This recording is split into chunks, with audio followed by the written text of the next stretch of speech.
Welcome to Nerdarchy. For nerds, by nerds, I'm Nerdarchy Dave, and today I have V from the Crafting Muse with me today. How you doing?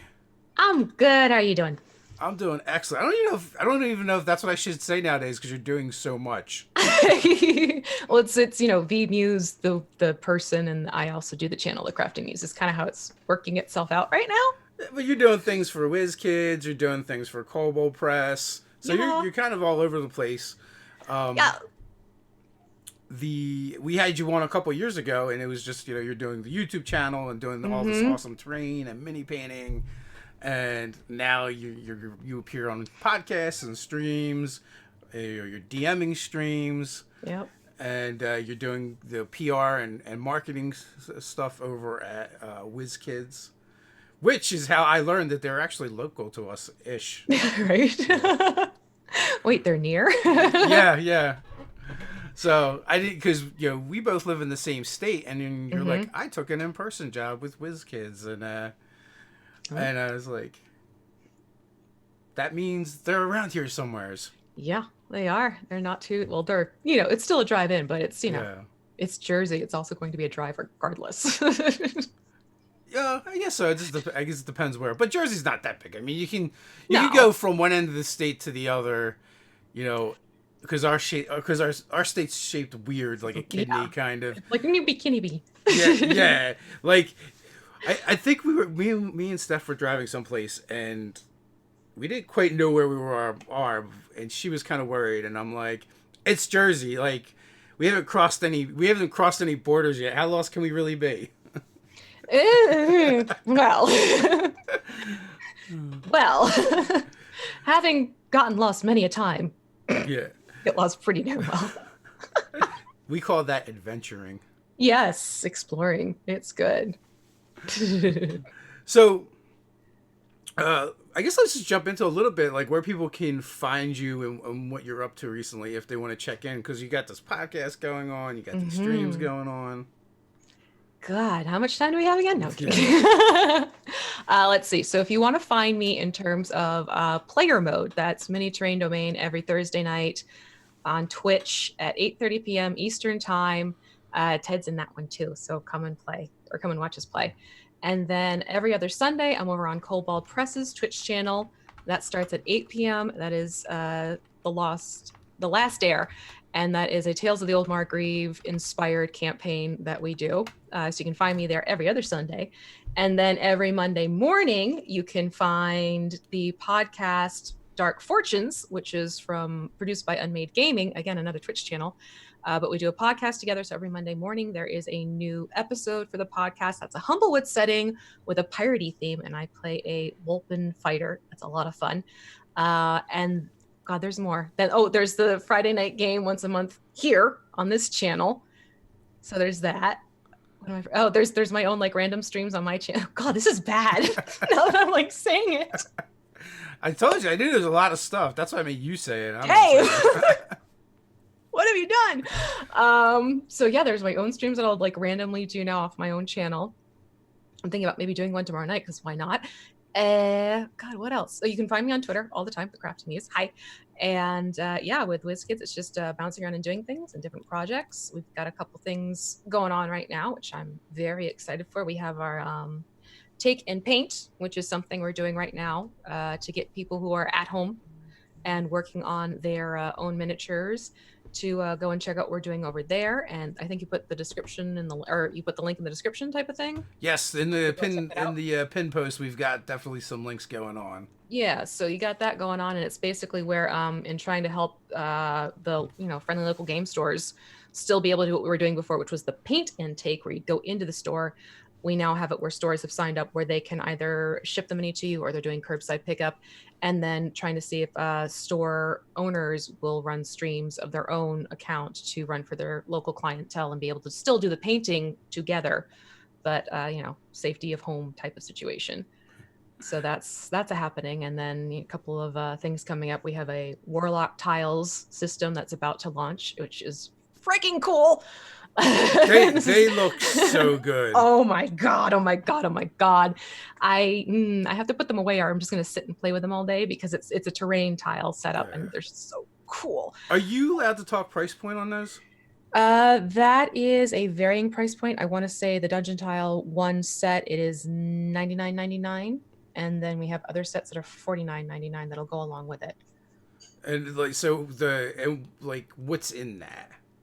Oh, and like go and get the packaging. In the in the main tile set, you're getting a variety of tiles in different shapes. There's some that are long rectangles, smaller squares, mid-sized squares. They all interlock together with each other. Yeah. So I guess what I'm asking, like, can you build 2 rooms? Can you build 3 rooms? Yes. That's just it. Because of the variety and the shapes and the sizes, you can build the different rooms and different sizes that you need. Obviously, the more sets you have, the bigger you can make it and the more you can do. Yeah, I mean, out of the starter pack. Like, I was just curious to like. I know that you configure them, so obviously you could make one giant room or smaller rooms.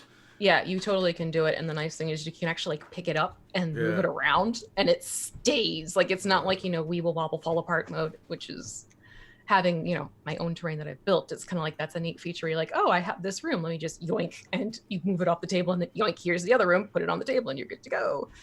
So it's a really, really cool concept. I'm excited about it. Yeah, I think they're going to do some damage in the market. So because they look fantastic, and it's like right now there's some options out there, but it's like, and those are all painted, so they look great. Mm-hmm. Yeah, these are pre-painted too, and it's that's what I mean. They're pre-painted, which I love because I don't want to paint anything. I don't want to paint minis. I don't want to paint. Like, it's funny. Like, I've done a couple of the paint and takes with Jason, but yes, that's right. I don't actually really enjoy painting minis, but I just do it because I like to hang out with those guys. Matter of fact, I had asked someone else because he was looking for more guests, and that person was like, and that person, they're like, I fucking hate painting minis. I was ready to hug them. I was like, yes, my people. Yeah, not everyone likes painting minis, which I completely understand. So these are definitely, like, you open the box and it's this lovely layout. Like, they all have like nice little compartments and everything. So like if you're a traveling DM, that's even better. But it's a nice solid paint job. They're just like, click it together, put it on the table, and it looks cool. Like, that's what it boils down to. And you can see the minis because of the half walls and everything like that. There are other sets coming out to go along with it, and it's compatible with the 4D sets. So there's just like, it's really like infinite possibilities because of the flexibility and the modularity of the whole system. I want to see how much this ends up costing, Ted. We shall see. Like, at least with some of the more high-end ones, like, the initial barrier is high enough that it makes even Ted go, I don't know if I could spend that much on toys. Right. Because I like Busting His Stones. He had backed this Conan Kickstarter way back at like this uber level. And every time we talk about it, I'm like, yeah, Ted spent like $5,000 on Conan. He's like, it wasn't that much. But it was still like a hefty amount. Right. And they're just sitting in boxes that have never been opened. It's a thing. It is a thing. He's a dragon. Well, yeah. But he hoards plastic. Yeah, that's me and dice. I mean, I don't know how many sets I have now, to be honest, because it's like, I like my clackety math rocks and they're pretty. True story. V sleeps on a mountain of dice. Yep. That's not fiction. That's fact. I literally have like a set in almost every room. I do know that.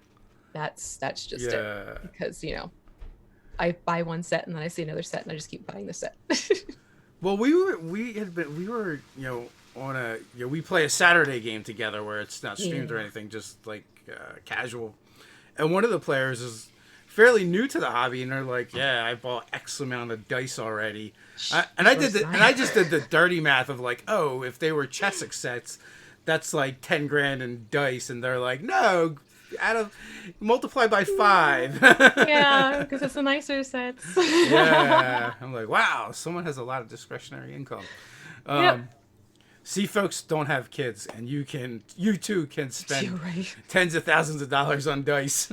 Yeah, if you do, it's a different story. Yeah. Budget, and it's like this big. Yeah. But what are you gonna do? So do you prefer DMing or playing? Oh, that's always such a trick question for me because I love doing both. I love the storytelling of both of them is Yeah. the thing. And it's different dynamics. Like when it's the DM seat, I love the storytell from the perspective of I'm going to throw a thread or two out to you. What are you going to do with them? And then seeing how they start pulling and weaving and trying to make sense of what I'm, trailing out for them to work with. So for me, I love that part of DMing where it's just watching them think it over and build it and pull it together and combine things. And then as a player, I love the interactions with the other players and also playing off of what the DM is presenting with NPCs and situations. So you get to do similar things but different at the same time. So honestly, like I'm very much half and half. Love the DM seat, but I also love the player seat. I was very reluctant about the DM seat, and it's your fault I'm in the DM seat. But You're not the first one to tell me that. you're Um, right. yeah, You offered a castle. I couldn't say no to a castle. castles are hard to say no to. Yeah. When when I'm asked that same question, my answer is always when I'm a player, I want to DM, and when I DM, I want to be a player. So they're Yeah. both good times. So, Yeah. and Kelly 19 wants to know, do you have a favorite set of dice? Their favorite set is a copper one they love. That's awesome. I do have a favorite set. It is not here yet. It is on its way though. It's this beautiful handmade set, and I ordered it, and they are lovely. And I have been watching this set for quite a while. My second upset would definitely be the one from Level Up Dice that I got as sort of like a celebration for my channel turned 10K. And that is the Sakura clear quartz, not the clear or the white quartz. I forget if it's clear or white quartz, what they call that one. But that's gorgeous because it's got like the rainbow shimmery prints on them. So that's definitely my, second runner up. But this other set is beautiful, and someone got it for me as a present. So that's why it's on its way. It's just not physically in my hands yet. In around. Sounds like the new set's your favorite set. Yeah. Well, so you since you brought it up, I wasn't sure if I was going to mention it or not, but you're fairly new to DMing, Mm-hmm. and last year when we were doing the castle, it was like I guess it was like a year out from the castle, No, it and wasn't. some It was some not. so well maybe less than that, but some fools decided to give Nerdarchy a castle. And they're like, well, you're gonna need some night GMs. So I reached Uh-huh. out to some fellow Jerseyans, although Mm. Elisa betrayed She us abandoned ship. and left Jersey. And I asked you, and you're like, well, I haven't DM'd yet, but I was like, you'll be great. And you're a fantastic DM. Oh, thank you. And I feel like everyone can be a great DM anyway. Like Yeah, everyone just needs to give themselves a break, get in there. that's just it. I mean, I think I got hung up on the whole like, but I don't know everything. And then realizing, well, nobody does. Yeah. There are a rare few who know every last detail. And the other part I realized is that, and this was once I started DMing, I'm like, oh, this is kind of like, when I taught and you were setting up lesson plans and things like that. So the prep work was already what I was familiar with. And it's just, I don't know, once I started doing it, it clicked for me. And I'm like, okay, yeah, this is something I'm going to stick with and I definitely want to keep doing. And it's an adventure. And, campaigns, one shots, I enjoy them all. Again, vastly different reasons, but, thank you for saying want to DM in a castle. It's just one of those things. Sometimes people just need a little push, Mm-hmm. and and I'm more than happy to. I mean, that's how Yeah. that's how Ted got started DMing. I was like, Yeah. hey, I got a seat for you over here. It's like, wait a minute, what is this screen in front of me for? Wait, this is a different seat. And Yeah, that's I'm just like, it. I mean, God, I was a stubborn mule because I had a few other people like, you should DM, you should DM. I'm like, nope, not doing it. Nope. And then it's like, oh, Castle in England, crap. All right, that's the carrot, that's the bait. Mm-hmm. but now, hey, that's good. The world needs more DMs. We can never have enough. Yeah. Oh God, that's so true. You know? And a variety. Well, also too, speaking of DMs, I'm excited because in that non-stream game that we play in, we started with one DM. James Intricasso was Yeah. DMing Wildmount for us, and so we did a couple sessions, and now we just went to Ravenloft. And when we went to Ravenloft, we switched to DM Jazzy Hands as the DM. So super stoked for this. You know, it's always cool to get to not just play with other people, but experience the game with them in different ways. You know, so I've never been a player in a game with James before.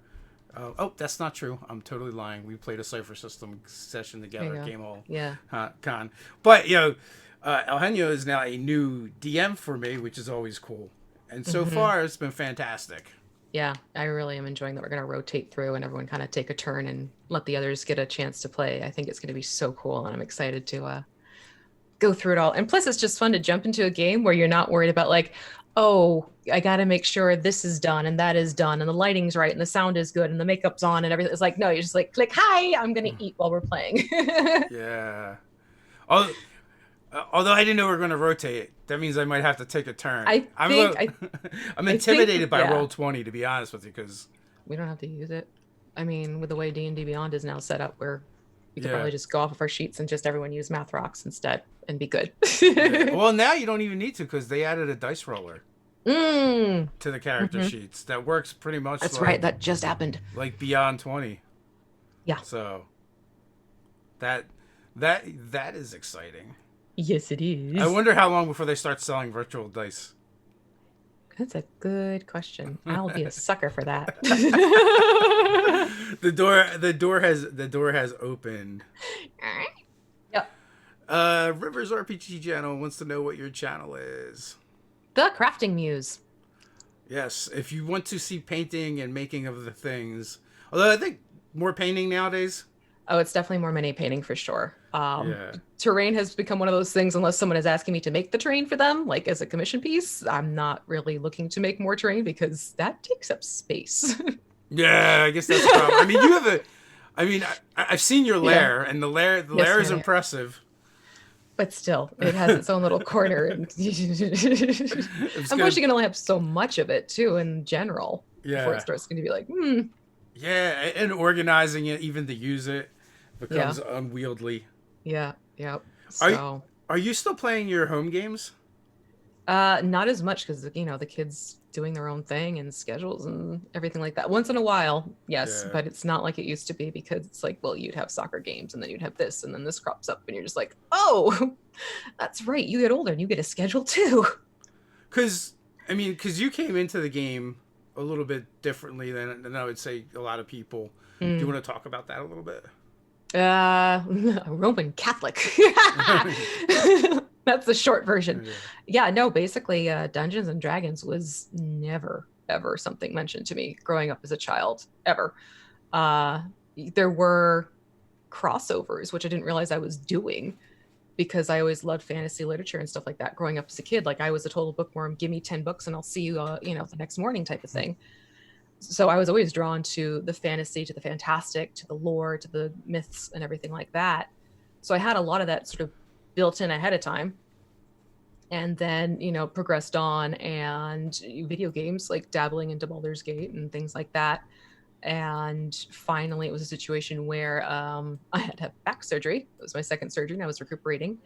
And in order to keep the kids occupied, my husband was teaching them how to play D&D, which is like 3.5-ish. And eventually, when I could finally start sitting up and functioning somewhat, I joined them. And that's really how I got pulled into starting to play the game. And then the whole crafting part came out of, you have kids at the table, you want to keep them occupied. Oh, look, something on the table to look at and interact with. And it's really the nutshell of the, how things got shifted into, hi, here I am today. Well, yeah, because I know you've told stories where it's like your husband needed a piece for the table. Mm-hmm. He's like, hey, can you make this? And then, as he saw what you could do, then the request became bigger. Yeah, and then it was also, I started sharing things in the crafting group, and people saying, "Oh, hey, how did you do that?" Which, for me, by nature, was kind of like, "Oh, I could show you how to do this. Yeah, I could teach you how to do this," and that snowball effect, which just kept going and going and going. You're also one of the members of the crafting guild. Yes, I am one of the guild masters. And you guys have done a couple conventions together. Yeah, we've been to Mace, past couple Maces. We've been down there, and we actually got everyone together for the first time ever this past one. So that was funny. We had a craft off with all the guild masters, and we actually brought in another guild master. We brought Jim in, the tabletop engineer, to join us. So we're that much stronger. And it's a growing group of crafters, and we love it. We love seeing what people are sharing and creating themselves, which is always fun to see the different takes and the different bits of what people do with the same supplies, but turns into something vastly different. Because you guys do like competitions and stuff too. Oh yeah. There's building these competitions and whatnot. Yeah. crafting engineer. What does one have to do to become a crafting engineer? Just pick up a utility knife and some insulation foam and a hot glue gun and Mod Podge, and you'll be good. At least get you started. Or is that the name of his channel, the crafting engineer? He's a tabletop engineer. Tabletop engineer. Yep. Who crafts terrain for your tabletop. Yeah. Isn't one of the members like a nuclear physicist or something? Bill. He does stuff with that sort of thing, yeah. But why is your terrain glowing? Well, had some off time at work today. Yeah. Thought I'd throw a mini reactor in here. Yeah, it's fun. A couple questions. Where is Mace at? That's North Carolina? Yeah, that's Charlottesville or Charlotte, North Carolina, Charlotte. Yeah, right? That's from Rivers RPG. I'm sure if you just Google RPG convention, Mace, it'll come right up. It's a smaller convention. It's like they purposely keep it small. I think it was maybe 1,000 people this year. So a little bit more, not smaller. Like there's still a lot of stuff to do while you're there. It's not to the level of Gen Con or PAX U type of thing. And then Mr. Rob's cleaning service wants to know what your favorite crafting medium is. Hot glue. Hot glue? Yeah. You can make stuff with that. That's funny. So I think most people think of that as like the tool to make the stuff, but you're like, no, you just make it out of hot glue. No, it's amazing what you can do with a bowl of cold water and hot glue.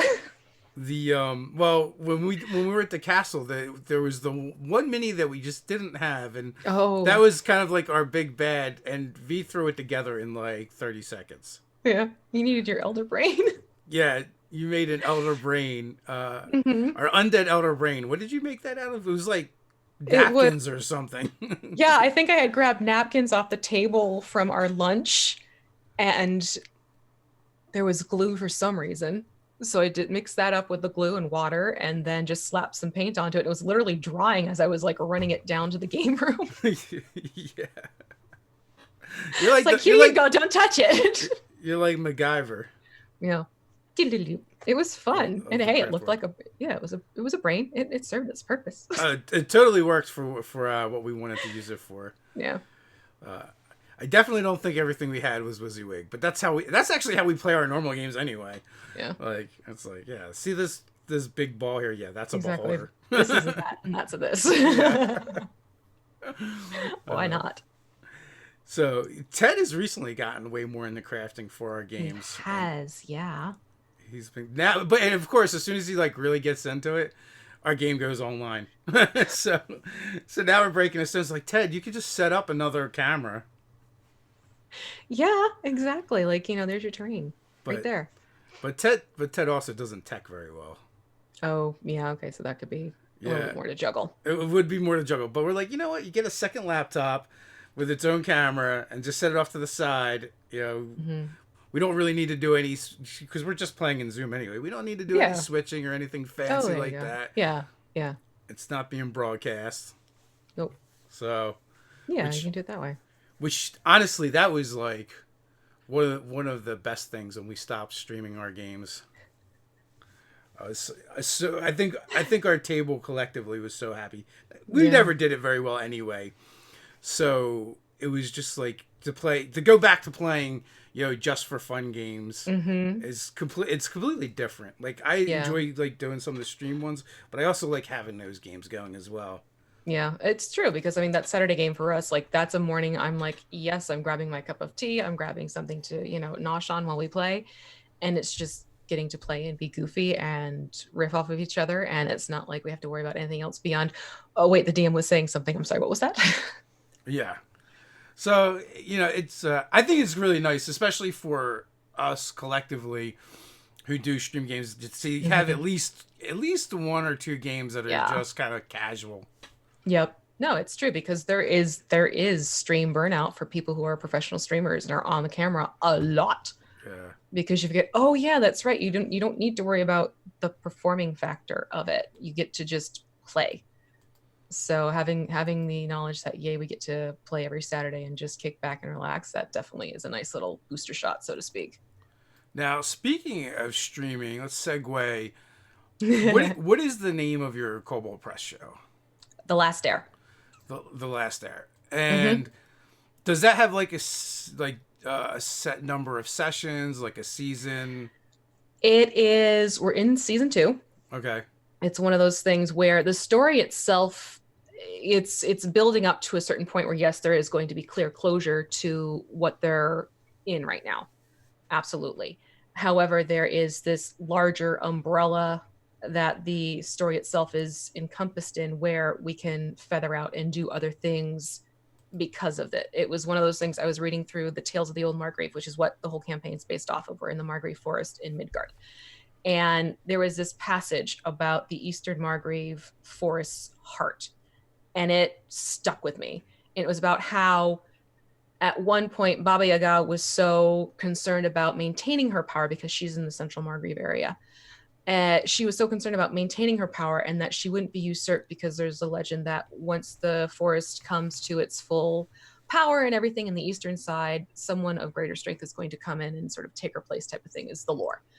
So she, with the help of her daughters, the villa, they destroyed the heart, or rather they sort of shattered the heart. So the heart is in pieces. There's 37 shards that are sort of floating around the Margrave forest now. And I thought, first of all, how poignant to have a heart that isn't broken but in shards, Mm-hmm. with the potential to still be put back together. Like, I thought that was a beautiful concept in and of itself. But then it's also, that's 37 potential stories to chase after, to find out who has those shards, who needs to be either protected, because surprisingly Baba Yaga wants the people or the creatures that have the shards within their forms to live as long as possible, because once they pass, then the shards will be returned, type of concept. But then there's also another big bad evil dude who wants to collect the shards to gain the power. So it's one of those things where I threw that in there knowing the campaign itself could end, but the story could continue in a different vein of the same concept, is really how that all pulled together. So after this storyline is done, will those characters be done?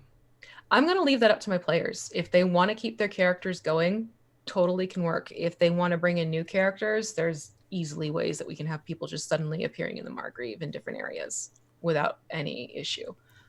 Because I think it would be kind of neat and kind of fun as a player to like start over with a new character Mm-hmm. and not know in the beginning that you're picking up a different piece of the story, but Yeah. then like as it kind of unfolds, you Yeah. realize, oh, it does. We are still Yeah. playing kind of the same stories. Wait a minute, this is familiar. Yeah. It's one of those things where the concept I started out with is drastically different from where we are now. But I also like to work off of cues of my players and seeing what they're latching onto and what they want to work with. So the story itself is, malleable, which helps as a DM to not have the "this is the story we're telling" mindset.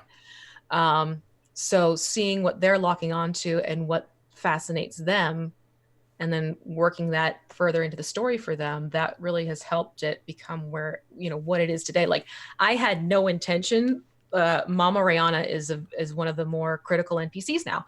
She was supposed to just be thrown in there for the first episode, and that was it. Like, she was supposed to be this, there for laughs, but she's been pulled through.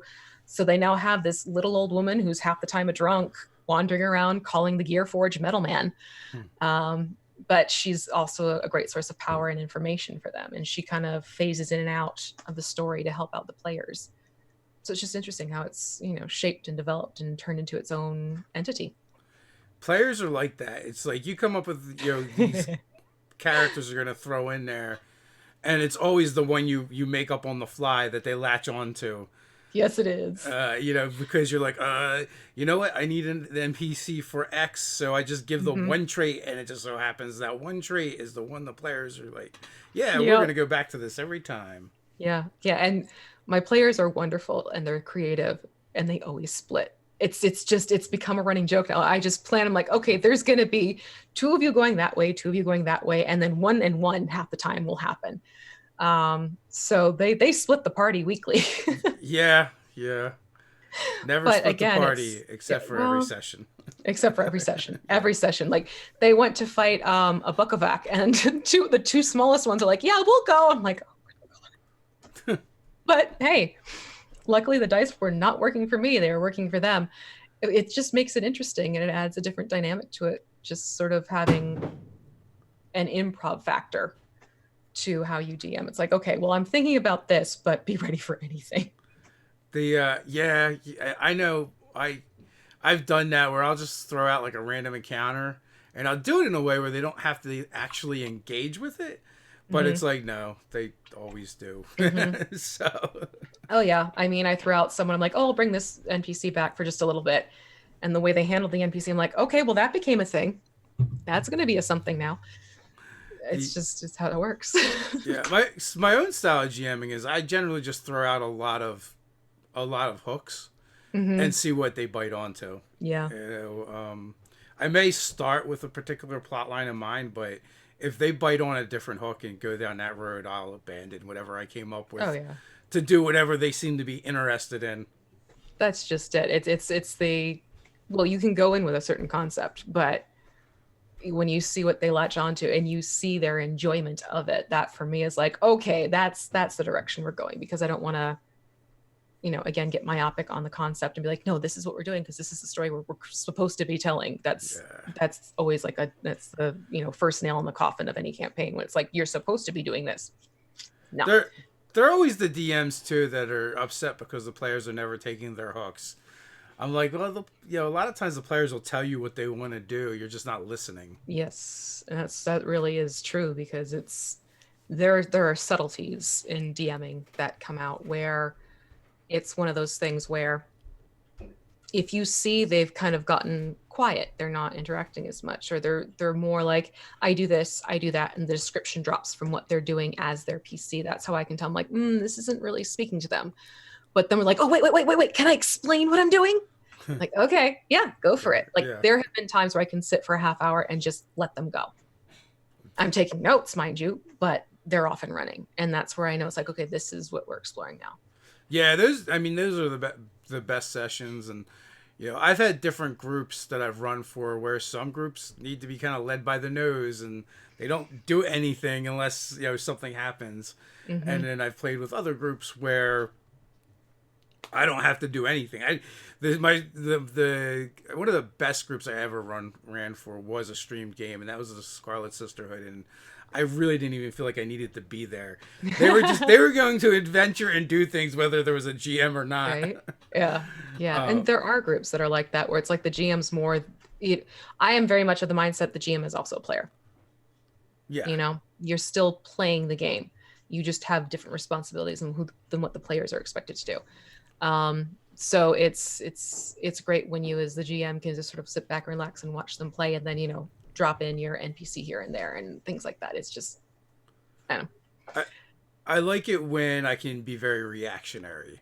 Mm-hmm. And I don't have to I take less of a proactive approach to the game because the players are doing stuff, and I just know if there's a slow moment, all right, we need to blow something up, or monsters need to attack, Right. or drop an NPC in. Mm-hmm. But for the most part, like, the players already know what they're going to do. Right. Yeah. I find for myself personally, as long as I know the world we're exploring and the NPCs who would live there and why they do what they do and the interactions and, the history and the politics of the world itself, for me, it's a lot easier to be like, oh, okay, this is what we're doing because this is what you're focusing on. It's easier to shift and adjust accordingly. And that's happened to me both with BB's place and with The Last Air. I mean, both of them are places I could physically step into and know where I am. because of, the lore and everything that I've made sure to get prepped on my end. I don't so much get into the, okay, this is the path, this is what we're going to do, these are the exact things that are going to happen each and every single session. It's more like, okay, well, should we get over here? I'm ready for that section. Should we get over there? I'm ready for that section instead. So for the Kobold Press game, did you pick Margrave, or was Kobold Press like, hey, we want something to happen here? They wanted me to do the Margrave because it was launching at that time. It was up and running, and they wanted to get more eyes on it situation. And I read through the book, and for me, because I tend to grab my Kobold Press stuff first when I start creating encounters and everything like that, just because like there's some really cool things in those books. So when I got the Margrave and I was realizing this is like a fantastic, magical, highly magical forest that's its own sentient self in many ways. Like that, first of all, hooked me because, I tend to go Ranger, then Druid, then Bard for my list of preferred classes. Yeah. So for me, it was just like, oh, forest, yes. And then reading up on the lore and everything, it was, they have modules built into the book, and they're great modules. But for me, I was like, I want to take highlights of each of these modules and pull them into my campaign to feature more of what's happening with the book. Because at that point, we didn't know it was going to go beyond the first season. And I was looking at this like, well, what if we did this instead of following the modules so they get a better feel of how the Margrave in its expanse functions? And it's been great. I very much enjoyed it. Do you have any other areas in Midgard you'd like to explore? Oh, I'd love to get up into like the northern area. It's honestly, Midgard's a fantastic world. The world book itself it's truly almost like a history book with, the different regions and everything. So have I had a chance to sit down and read it completely? Absolutely not. Zobek I became familiar with because of doing the Zobek build and then watching World Tree Burns. And like I said, Margrave for me, that's honestly sort of become my home in Midgard. I will default to Margrave in a heartbeat because of how much I've really grown to enjoy that particular area. But I don't know. That's a good question. I definitely want to get into like the whole vampire and ghoul thing. That is just cool in and of itself. Get all gothy up in here. Oh, absolutely. So how long is a season? 12 episodes? 16. 16 episodes? Yep. So you're in season 2. So you spent a lot of time in Margrave at this point. So yeah. I'm sure in a lot of ways you've probably made it your own. Oh, totally. Yeah, like there's even an area that I've put into it because of my homebrew factor, and I love it. It's really been it's cool. That was kind of going to be my next question. Like, what have you done with Margrave to kind of make it like distinctly yours? I have put into it a small area. It's called the Grove of Eternal Autumn, where basically it is a clan of Alcide, which if you know what centaurs are, Alcide are basically, it looks more elf-like on top and more deer-like on the bottom type of concept. So it's this clan of Alcide who live in this grove that basically stays in the early phases of autumn all year round, because they had this agreement, and this is what's playing out in the story, so I'm trying to avoid spoilers too. And they basically have had this agreement with the gods and the magic of the Margrave that because they did something to help with the Dead Druid Run, which is a little bit further south and down the river from where this grove is located, they were able to keep their grove in where they felt it most beautiful and established, which was those early months of autumn where the leaves start changing and the harvest comes in, and they honor Holda and things like that, who's sort of like the goddess of, nature and the hearth and home type of concept as well. So that was something that I incorporated into the story, but took hold big time. The players very much enjoyed the PCs and the story going on with that. So that extended far more than I expected to, but that's truly become its own little section of the Margrave that was, my little brainchild that got put in there. And it's been fun. It's been cool. So maybe we'll see this this Autumn Grove as a supplement maybe one day, maybe. Maybe? We shall see. Are you listening, Wolfgang? I gotta talk to Wolfgang about that one, actually. We don't need him for that. Just put it in. But yeah, that was one of those things. I'm like, oh, it'd be cool if they went to a place like this for a couple of games, and they honestly they put down roots. Yeah. Which has been really fascinating to see play out and how they've connected with the different NPCs, and they've taken to it greatly. And when it's your own creation, you kind of sit there like, oh, okay, cool. Yeah, no, absolutely. Yeah. And Kelly wants to know if you have a favorite race. Favorite race. for playing? People always assume for me that it's elf, which I do love playing my elves. Don't get me wrong. It's the ears. You used to wear the ears. I still wear the ears, and people always, say I am an elf, which we'll talk about that later. No, but honestly, I started out playing a gnome, so gnomes sort of have a little soft spot for me. I was gonna say, if you ever met V in person, it's closer to a halfling. I'm wee.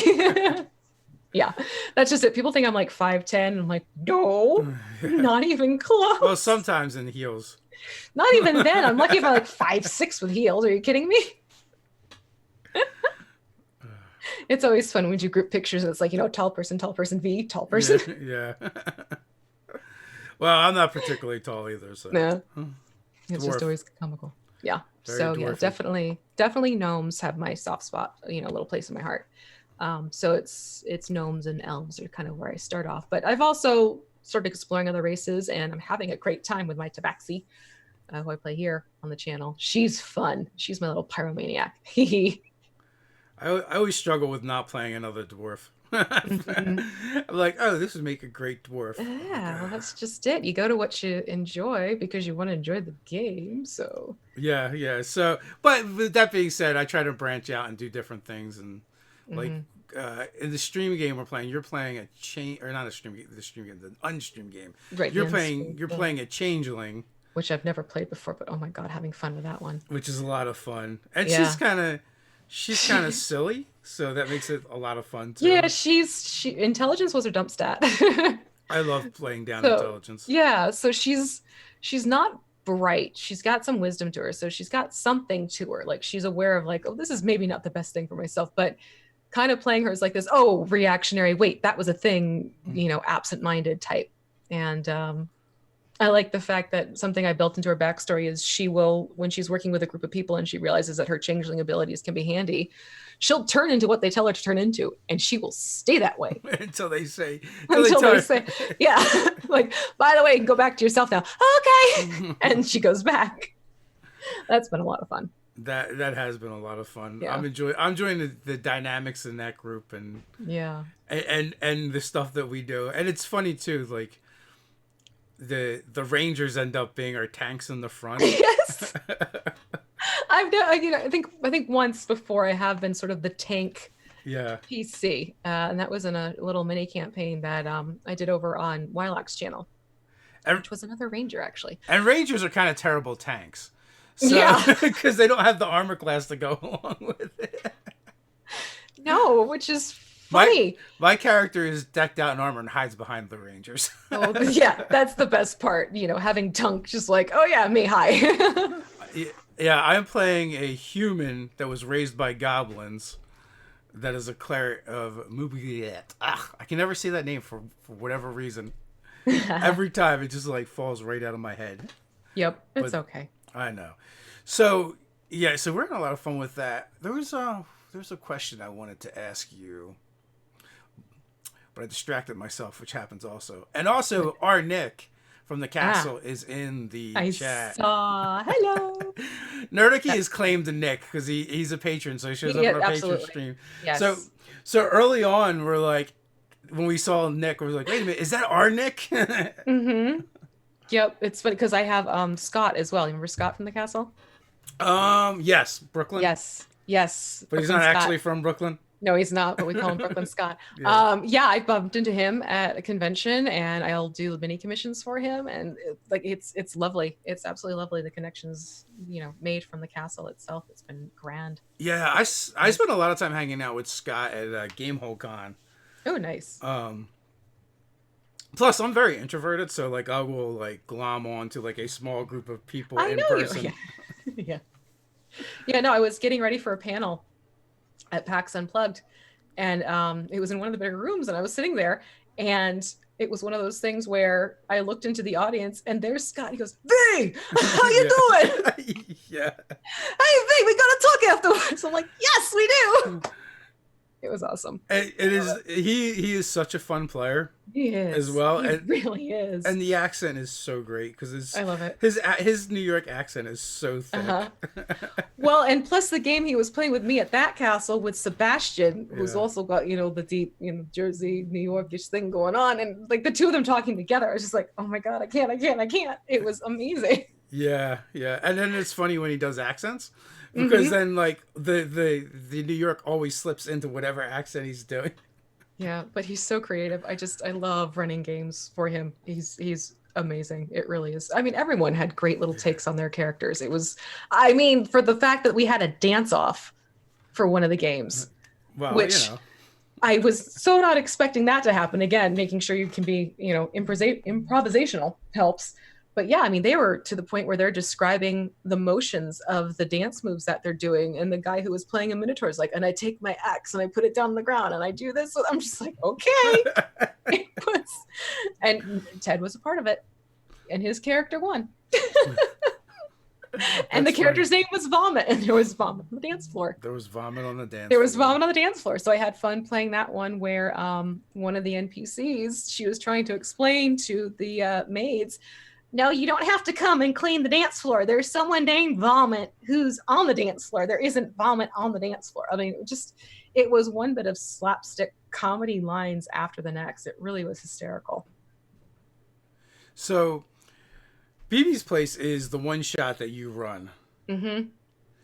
Do you want to tell us about that a little bit? Because that's kind of like your go-to. Oh, that's my absolute go-to. I will bring that back with me to the castle just because it's so much fun to be there and people really enjoy interacting with the NPCs.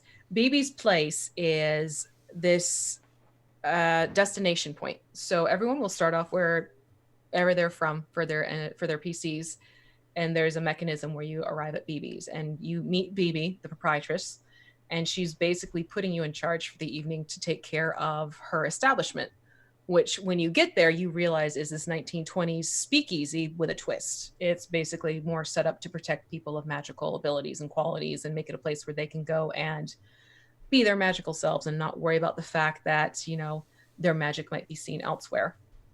And then it's, there are challenges that crop up and things you need to do to protect the place. And it's just a lot of fun to see what people do with their characters while they're there, because you have everything from the half-orc bouncer Sebastian, who is the first to greet you, and you have to know the password.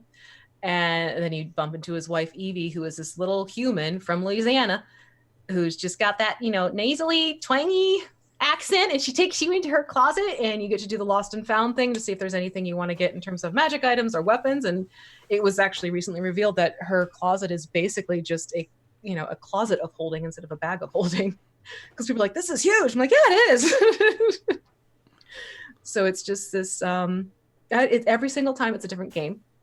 There's different dynamics to it, and BB has definitely gotten a longer list of employees because a lot of the PCs want to stay on as something, which has been, for me, a lot of fun to play with, because then when other players come in to play, I'll pull out a PC who stayed and have them interact. So it builds its own little history upon itself. So it really is a lot of fun. I can't wait to come back with it.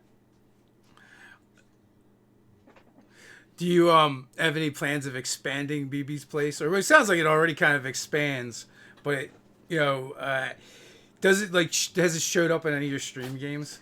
Oh yeah, it's been streamed a couple times. I may even we've been joking around with our Thursday evening group that just is sort of a break for us. One night I might just run it for everyone else so that Jake can take a break and get to play one night, just because it's one of those things where I've even done pickup games of BB's Place at conventions where it's just the friends, we're just like, let's play a game. What are you going to play? I'm like, okay, drop a level this and we're going to play BB's. And I've run it even without my notes with me, because that's how much it's now become a part of my mind and thoughts. And, I'll still think about stuff for that game, even though I'm running a different game, just because I've become so fond of it. You have a whole setup for that. I do. Yeah, I even have miniatures and stuff for it, which I don't know if I'm going to bring, for the next castle, all that, because most of it didn't get used just by, de facto of going into different spots. Mm-hmm. But I'll still bring the maps and things that I have for it, because that was a lot of fun. Yeah. But if I recall, you have several maps and a ton of scatter that goes down. Yeah. Yeah, maps and a lot of scatter. And even that I might dial back on, just because that was a heavy suitcase. Yeah. That was like a suitcase and a half. Well, you brought a bunch of suitcases to the castle, and you didn't bring them all back. No, there was a sacrificial suitcase that went home. I think Connie took it with him. Konstantinos, he took it for because they needed something to help transport Dwarven Forge to the next castle. Yeah. So yeah, I think that ended up with him. How many suitcases or bags did you end up with? I came with, let's see, my carry-on, my own personal bags, that's 2, and then my own suitcase and the suitcase that stayed behind, so 4.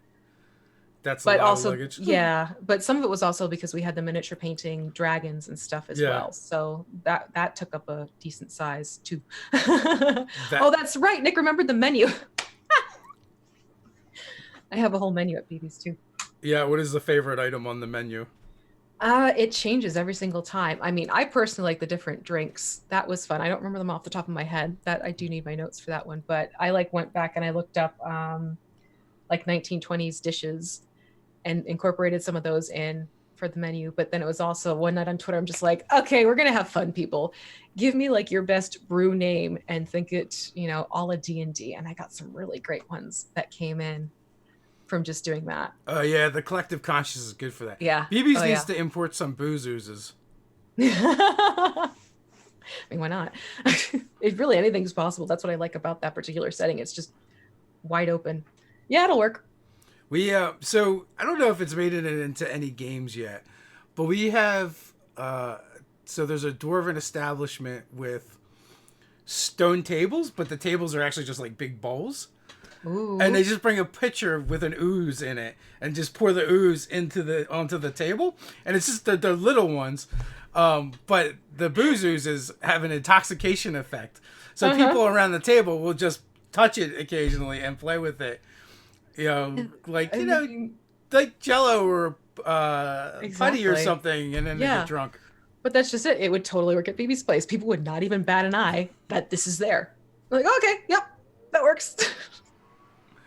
The crazy things we come up with. Yeah, so we're working on another monster that's kind of that likes to get high off of venom. Oh, interesting. That it just came up yesterday. We'll see where that goes. Ooh. But so the idea is that it eats venomous creatures. Yeah, maybe slightly inspired by current events, but it's immune to poisons. But the toxins have a kind of a little bit of it. They're mild intoxicants for it. So its favorite foods are things that are poisonous because it likes the way that it makes them feel. So it's like a sea turtle. Yes, it's because they eat the jellyfish, and that kind of leaves them in a high state. Yes, that might have been a little inspiration there as well. Oh, funny! I love it. Dolphins do the same thing with pufferfish. Well, I mean, dolphins. It's not a surprise. They pass around pufferfish so they get high. Which, you know what, that needs to come up in a game at some point. That's awesome. Maybe some sentient dolphins for a seabound adventure. That would be hysterical. Yeah, trying to get the players to join in their pufferfish game. Except for it probably has a different effect on the players. Yeah, it would have to. It would have to just for like the sake of the story. But oh my gosh, I mean, by default, you pretty much already have the type of way they'd speak. Yeah. Built in. Oh no. A lot of squeaky voices. Right? That's just it. Like high-pitched sort of, dude type of voices. I can definitely see that happening. Absolutely. My childhood memories coming back. Flipper. They call him Flipper. God, summers at my grandparents' house. Yeah, that's actually where I spent a lot of time watching it was like that. Nickelodeon or something had that going? Yes. Yep. And I imagine a lot of the chatter like, what are you talking about? What is this thing? It's a show, folks. It's going back a little ways. Oh, ways a ways. Yeah. Granted, on rerun for us, but still. Let's see. Was it on rerun for me? Mm-hmm. Yeah, I guess so. It was black and white. The original ones were black and white, so yeah. But still. But yeah, I look old enough to say the original ones, but yeah, still. But not quite. So we're getting close to the end here. Anything you want to finish with? Well, like I said, if you want to go and check out some cool things, WizKids has just got going is that Take and Paint. Do go and check that out. Link in description below. It's a great way to sort of try and help out your friendly local game store, see if they're still doing something to keep things in motion, but also check out and see if they're offering anything so you can do these paint nights in your house from the comfort of your own home, but still get to share it with people. And we have a hashtag established. So if you want to do your painting of WizKids miniatures and share what you're doing, you can use the hashtag WK take letter N, like Nancy, paint. Use that hashtag and you can see who else has been participating so far and follow up with that one. I also like to use it to go and see what people are doing personally. And like I said, we're gonna have those Warlock tiles coming out very soon. So we're starting to get, buzz going about that one. And there's a link to that particular set as well, which you really should look at, especially if you like using game terrain in your campaigns, because there's more cool stuff out to come for it down the line, which is all I can say. But at that point, like just look into it. I highly encourage you, look and check it out. And tonight, please join me tonight over on Mini Terrain. Ooh, that's a new one. Mini Terrain Domain at 8 p.m. We are going to be the very last game for the fantastic Jasper's Game Week that's been going on there this whole week. Already raised over $15,000 to go towards suicide prevention and awareness, a fantastic cause. Wonderful concept that was started up by Fenway, the Team DM. So join us tonight, 8 p.m. We're going to get up to some antics with the Dawnbringers. It's sort of Dawnbringers with a twist. So it should be a lot of fun. So hopefully I'll see you all in the chat this evening for that. And then just, check me out, Cobalt Press, Unmade Gaming Podcasts, the Dark Fortunes. And, stop by my YouTube channel every so often. I will do a live stream and paint minis and basically kind of just keep prattling along like I do and joking around with the chat over for those. There's a ton of stuff there. Also on the game day things, they're doing like raffles and giveaways and stuff. So there's cool things that can happen. Very cool stuff. Also go donate if you can. Yeah. Which is cool. And like the lineup that they've had for this past week has been bonkers. Yeah. It's been phenomenal. I mean, Chris Perkins ran a game and we've had B-Dave doing something. There's just so many wonderful people who've been involved in this. It's been absolutely amazing.